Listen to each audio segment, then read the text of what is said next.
Video کو like کر کے آگے شیئر ضرور کر دینا۔ ایک بندے کی جان گئی ہے، اس کے گھر میں سانپ تھا، نکلا، گھر کے لوگ اس کو مارنا چاہتے تھے، وہ سانپ پکڑنے کا عادی تھا، اس نے بہادری کی بنیاد پر اس کو مارنے نہیں دیا، اور بعد میں کچھ دنوں کے بعد اسی سانپ نے اس کو ڈسا، اور اس کے بعد اس شخص کا انتقال ہو گیا۔ اللہ اس بندے کی مغفرت فرمائے۔ بہرحال جس کی موت جس میں لکھی ہوتی ہے تو اس کو اسی میں موت آتی ہے، لیکن حضور علیہ السلام کا فرمان ہے کہ ایذا دینے والی چیز یا تکلیف دینے والا جانور نظر آئے تو تم اس کو وہیں پر قتل کر دو، بلکہ یہاں تک فرمایا گیا، فقہا فرماتے ہیں کہ اس کو نماز توڑ کر قتل کرو، سانپ اگر نظر آئے، کیونکہ وہ تمہیں ڈسے گا ہی۔ ہمارے مذہب میں ڈسنے والی چیزوں کو، ایذا دینے والی چیزوں کو ختم کرنے کا حکم دیا گیا ہے۔ اب کبھی کبھی ایسا بھی ہوتا ہے کہ جنات بھی سانپ کی شکل میں آتے ہیں، تو ہمارے بزرگوں نے فرمایا کہ اگر آپ کو ایسا شبہ ہوتا ہے کہ یہ جنات سانپ کی شکل میں آ گیا ہے تو آپ یہ کہہ دیں کہ چلے جائیں، یہاں سے چلے جاؤ، دوبارہ کہہ دے چلے جاؤ، تیسری بار کہہ دو چلے جاؤ، پھر بھی نہ جائے تو آپ اس کو مار ڈالیں، آپ پر کوئی گناہ نہیں ہے۔ اس سلسلے میں ہماری جماعت کے بہت بڑے بزرگ حضور سیدی سرکار امام شاہ عبدالعزیز محدث دہلوی رحمۃ اللہ علیہ کا ایک واقعہ ہمارے بزرگ بیان کرتے ہیں۔ واقعہ یوں ہوا کہ شاہ عبدالعزیز رحمۃ اللہ تعالی علیہ کے گھر میں ایک سانپ نکلا، اور سانپ نکلا تو آپ نے اس کو مار ڈالا۔ جب آپ نے اس کو مار ڈالا سانپ کو، تو چونکہ وہ اتفاق سے جو جنات کا بادشاہ تھا اس کا شہزادہ تھا، اور وہ سانپ کی شکل میں شاہ صاحب کے گھر میں آ گیا تھا، شاہ صاحب نے اس کو مار ڈالا۔ جب مار ڈالا تو جنات کے بادشاہ کو خبر ہوئی کہ عبدالعزیز نام کے کوئی محدث دلی میں رہتے ہیں، انہوں نے مار ڈالا میرے بیٹے کو۔ تو اس نے چند جنات کو بھیجا انسان کی شکل میں، کیونکہ جنات جو ہے وہ بہت مختصر وقت میں کہاں سے کہاں پہنچ سکتے ہیں، وہ شکلیں بھی بدل سکتے ہیں۔ تو اب ایسا ہوا کہ وہ آئے، شاہ صاحب کے دروازے پہ دستک دی، دروازہ کھلا تو شاہ صاحب سے کہا کہ آپ سے کام ہے، ذرا باہر آئیں۔ جیسی باہر ہے تو کہا ذرا چلیے، ہمارے بادشاہ نے آپ کو بلایا ہے۔ چند قدم چلے تو کیا دیکھا کہ دلی تو ختم ہو گیا، لیکن ایک نئی بزم میں آپ تشریف لے گئے، جہاں پر بہت سارے لوگ موجود تھے، عجیب عجیب چہرے والے، اور وہاں پر ایک بزم سجی ہوئی تھی اور ایک بادشاہ بیٹھا ہوا تھا۔ شاہ صاحب کو لے جا کے کہا کہ یہی مجرم ہے۔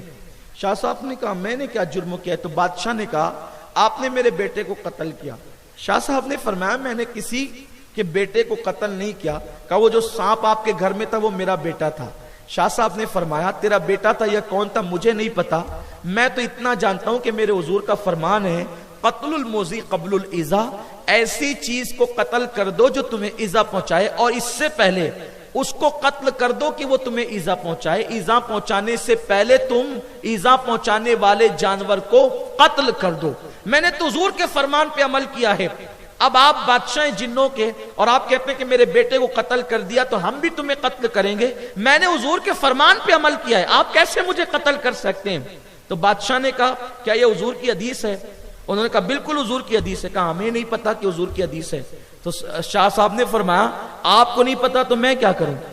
مجھے پتا ہے کہ حضور کی حدیث ہے، میں نے اس پہ عمل کیا ہے، کوئی ضروری تو نہیں نا کہ حضور کی ہر حدیث ہر بندے کو یاد ہو۔ تو اس بادشاہ نے کہا ٹھیک ہے، اگر یہ بات ہے تو ابھی فیصلہ ہو جائے گا۔ کہا ایک کام کرو مدینہ منورہ جاؤ، اور جا کر کے وہاں پر بہت سارے جن رہتے ہیں جنہوں نے رسول اللہ کی زیارت کی ہے، جو حضور کی محفلوں میں بیٹھے ہیں، ان میں سے بزرگ جن کو جو صحابی ان کو بلا کر کے لاؤ کہ وہ آ کر کے فیصلہ کریں گے کہ شاہ عبدالعزیز صحیح کہتے ہیں یا بادشاہ صحیح کہتا ہے۔ بس چند جن گئے اور تھوڑی دیر میں واپس آئے تو دیکھا کہ ایک بہت نورانی چہرے والے بزرگ تشریف لائے اور بہت بوڑھے ہو چکے ہیں۔ جیسے ان کو دیکھا سارے جنات کھڑے ہو گئے اور جنوں کا بادشاہ بھی کھڑا ہو گیا، اور اپنے تخت پر جنوں کے بادشاہ نے اس بزرگ کو بٹھایا اور وہ خود دوسری طرف بیٹھا۔ یہ ادب کیا، احترام کیا، اور آنے والے بھی وہ جن صحابی تھے، یعنی جنوں کی عمر بہت زیادہ ہوتی ہے نا، تو جن صحابی تھے، سب کا احترام کیا۔ تب بادشاہ نے کہا حضور آپ کی بارگاہ میں ایک مقدمہ ہے، مقدمہ یہ ہے کہ یہ شخص کہتا ہے کہ حضور کی حدیث ہے قتل الموذی قبل الایذاء، کہ موذی کو قتل کرے اس سے پہلے کہ وہ ایذا پہنچائے، اور جس نے میرے بیٹے کو قتل کیا وہ جب سانپ کی شکل میں تھا، اور یہ کہتا ہے کہ جب کوئی جن جس شکل میں ہوگا تو حکم اس چیز کا ہوگا، اصل کا حکم نہیں ہوگا، یعنی جنات اگر سانپ کی شکل میں گیا اب اس کو مار دیا گیا تو جنات کو مارنے کا گناہ نہیں ہوگا کیونکہ وہ سانپ کی شکل میں گیا کیوں؟ اب آپ بتائیں، بادشاہ یہ کہتا ہے کہ یہ حدیث میرے علم میں نہیں ہے، اور یہ کہتا ہے کہ یہ حدیث ہے، اللہ اکبر، یہ دلی کا محدث ہے۔ تو اس وقت وہ جن صحابی نے اپنے لبوں کو جنبش دی، شاہ عبدالعزیز اندر ہی اندر سے خوش ہو رہے تھے، چلو اچھا ہوا یہ حادثہ ہو گیا، اس لیے کہ اس حادثے کی وجہ سے میں نے اس صحابی کی زیارت کر لی کہ جس نے اپنی نگاہوں سے میرے مصطفیٰ کا چہرہ دیکھا ہے، اگرچہ یہ جنات ہے لیکن ان کی زیارت ہو گئی، ان کی آنکھوں کی زیارت ہو گئی۔ تو وہ جنات صحابی نے کہا بالکل یہ سچ کہتا ہے، کیونکہ جس محفل میں میرے نبی نے یہ حدیث پڑھی تھی اس محفل میں میں خود موجود تھا۔ سبحان اللہ۔ تو دیکھیے ایسا ہوا، تو فرمایا انہوں نے شاہ عبدالعزیز صاحب نے، اسی لیے بعض لوگ کہتے ہیں کہ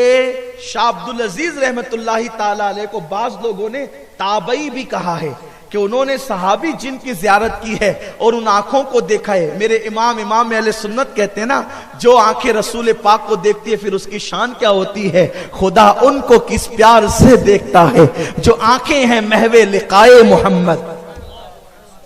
تو وہ شاہ صاحب نے فائدہ اٹھایا اور کہا کہ حضرت آپ صحابی ہیں تو ایک کام کریں کہ ذرا وہ حدیث کی جو سند آپ تک آتی ہے ذرا اس کی اجازت مجھے بھی عطا فرما دیں۔ تو اب اس طریقے سے ہو گیا، کس طریقے سے ہو گیا؟ اس طریقے سے کہ شاہ صاحب کو اجازت ملی اس جن صحابی سے اور وہ رسول اللہ سے روایت کرتے ہیں، تو ایک واسطے سے شاہ عبدالعزیز رحمت اللہ تعالی علیہ حضور سے روایت کرنے لگے، اور پھر وہی شاہ عبدالعزیز سے شاہ آل رسول احمدی کو اجازت ملی، تو وہ دو واسطوں سے اجازت وہ کرنے لگے، اور اس کے بعد جو ہے شاہ آل رسول سے امام احمد رضا کو اجازت ملی، تو وہ تین واسطوں سے رسول پاک سے، اس طریقے سے اس کو یہ ایک روحانی سلسلہ، اس کو ہم جو ہے جسمانی یا ظاہری تو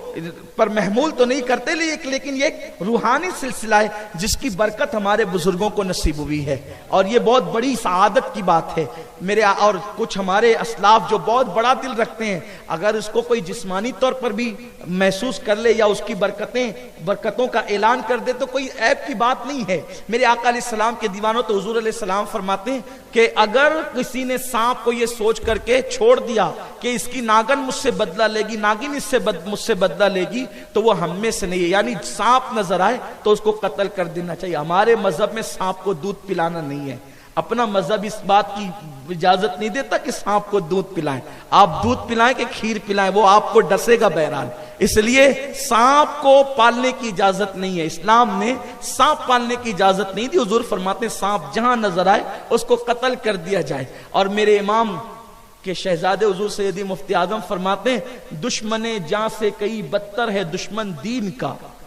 دشمن جاں سے کئی بدتر ہے دشمن دین کا، ان کے منکر سے کبھی ان کا گدا ملتا نہیں۔ ویڈیو اگر اچھا لگا ہو تو لائک کر کے آگے شیئر ضرور کر دینا۔